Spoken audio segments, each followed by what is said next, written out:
Let's go to London and speak to the technology journalist, Mary-Ann Russon. Mary-Ann, thanks for your time.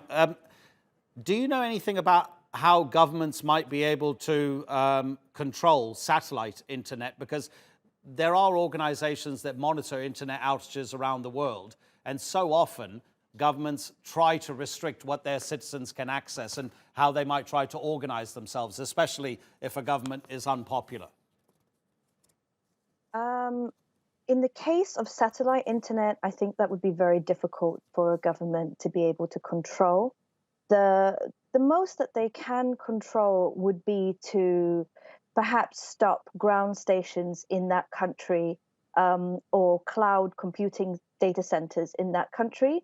But if you had your cloud computing data center to process the data from the satellites, and you had your ground stations not in that country, there is very little you can do to stop somebody from receiving that, accessing that satellite internet on their mobile devices. You'd have to take the device off them. Do you think this will lead to more free and open access to everybody, which is what internet campaigners keep pushing because they don't want governments to control what people are able to see? Will the satellite technology level things up even more for the user? That is the aim. It's something that obviously the tech, it is the aim, but it's only going to come about because the tech giants want to sell more services, right? So Facebook and Google, for a long time, they were trying to use weather balloons, and they were experimenting with that in places like Australia, and they didn't really do anything. And it was very expensive to have the weather balloons.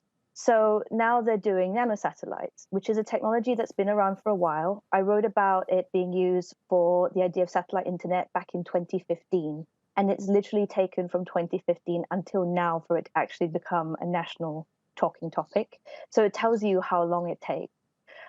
So the idea is, could it work? Yes, but it's going to require people to put those satellites up into space and somebody to connect all of them. And that's what the tech giants want to do.